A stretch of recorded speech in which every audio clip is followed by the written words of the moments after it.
बोलो सदगुरुदेव भगवान की जय। संसार माया से कैसा बचे, धर्म को रास्ता में कैसा चले। एक संत कहते हैं एक व्यक्ति से, एक गांव में एक राजा है, वहां चले जाओ, वो प्रैक्टिकल बता देंगे। वो व्यक्ति ने राज दरबार में जाके देखा, राजा राज सिंहासन में बैठे हैं और वहां कुछ नृत्यांगिनी नृत्य कर रहा है। वो व्यक्ति ने सोचा ये राजा बताएगी जीवन का सत्य, ये तो खुद ही डांस देख रहा है। तब तक वो राजा का नजर पड़ गया कोई व्यक्ति के ऊपर और कोई व्यक्ति को वहां बैठाया।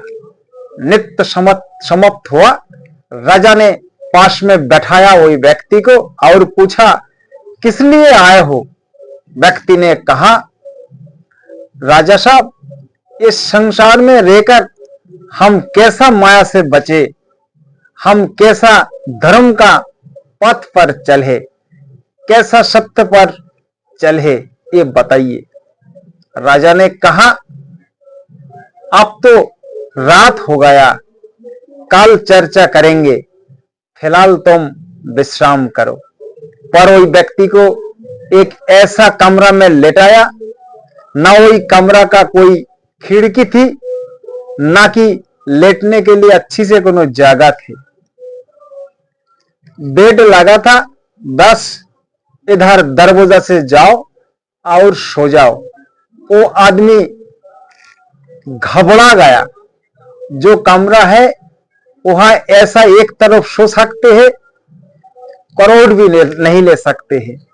वो आदमी को कमरा के भीतर बंद करके बाहर ताला लगा दिया। व्यक्ति से कहा तुम्हें यहां लेटना है, किंतु वो व्यक्ति जब लेटा, करवट तो ले ही नहीं सकते थे। तब ऊपर तरफ देखा, छत से दो नंगा तलवार कच्चा धागा से बंधी थी।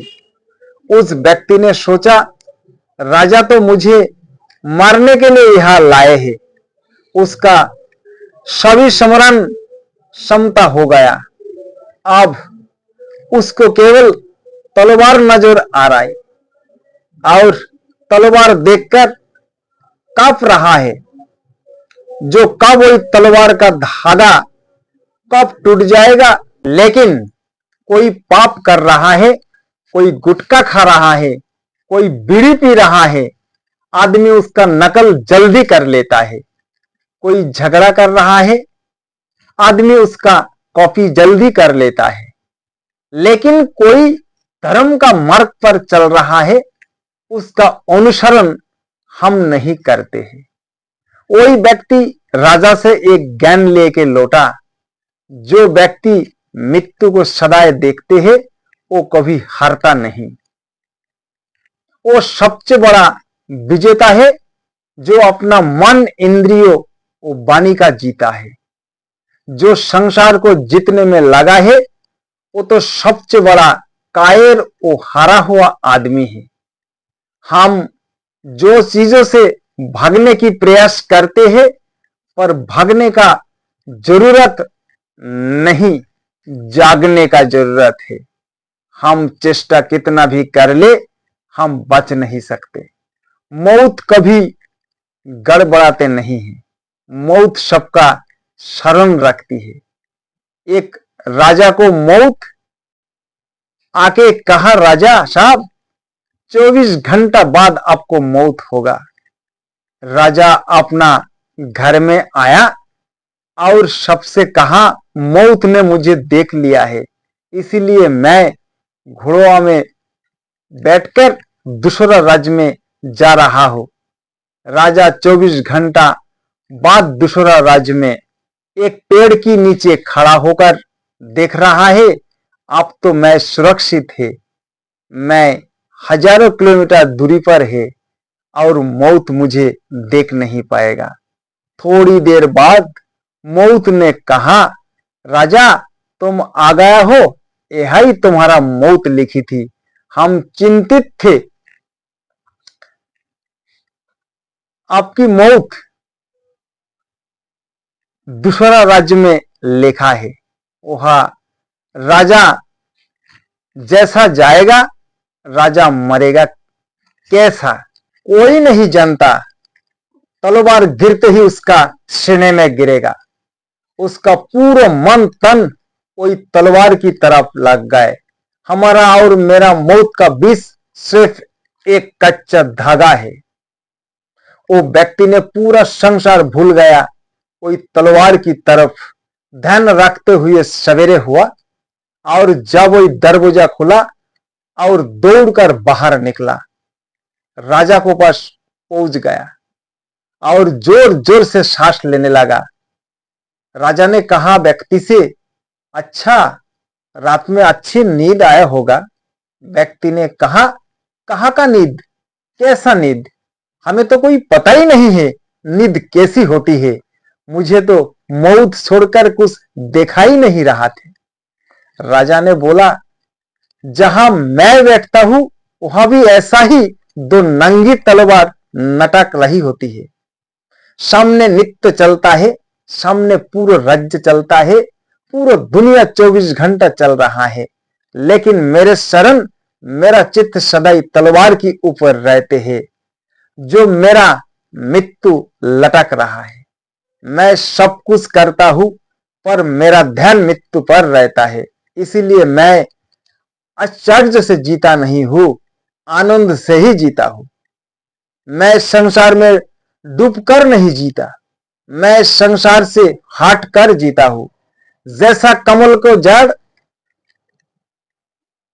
रहता कीचड़ का पानी में, पर पत्ता सदैव ऊपर रहते हैं, ऐसा ही जब तक मृत्यु शरण में रहेगी तब तक पाप कभी नहीं होगा। कितना भी शराबी क्यों ना हो, जुआड़ी मदारी को भीतर क्यों ना बैठे हो, कोई कुसंग कोई पाप हमें प्रेरित नहीं कर पाएगा। हम पाप में प्रभावित हो जाते हैं, दूसरा को देखकर हम ऐसा ही बन जाते हैं।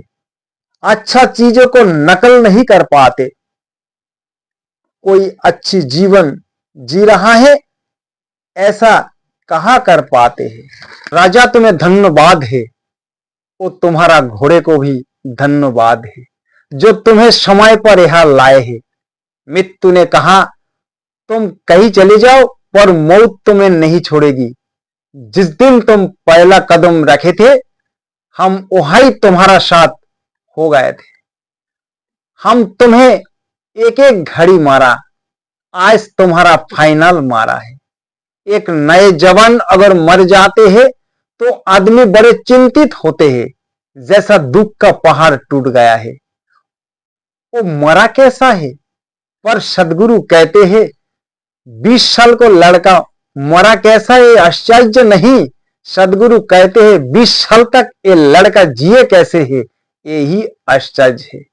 एक पिंजरा में 10 दरवाजा है और 10 ही दरवाजा खुला है, वहां पक्षी बैठे रहते हैं। उड़ जाए तो कोई आश्चर्य नहीं है, पर बैठे रहे ये बड़े आश्चर्य है। एक दरवाजा खुल जाए और पक्षी उड़ जाए ये आश्चर्य नहीं। 10 दरवाजा खुल रहे पक्षी बैठे रहा, यही आश्चर्य है। सबको शरीर ऐसा ही 5 ज्ञानेंद्रियों और 5 कर्मेंद्रियों में ये मानव पिंजर बना है। इसीलिए जीवन को बैठना आश्चर्य है, उड़ जाना कोई आश्चर्य नहीं है। जिंदा रहना आश्चर्य है, उड़ जाना कोई आश्चर्य नहीं है। दूसरा को बेचारा मत बोलो, दुनिया में सभी कोई बेचारा है, सबको जाना है। इसीलिए जीवन को सुंदर बना के जियो। प्राण जा रहा है और शरीर रो रहा है, इतना दिन साथ रहकर अब एक प्राण कहां जा रहा है। आत्मा तुम तो तुम्हारा घर जा रहा है, हम कहां जाए। प्राण कहते हैं तुम मरघाटा में जाओ, इसीलिए जाकर तुम्हारा जो जीते हैं उसी को सिकंदर कहते हैं। जो दूसरा को हिंसा करके जीते हैं उसे बड़े लाचार दुनिया में और कोई नहीं है। जो अपने को जीत लेते हैं वो सिकंदर है। मौत से कोई चालाकी नहीं ये दुनिया में होता है। थोड़ी लाइक और सब्सक्राइब कर देना मेरा भाई और बहनों।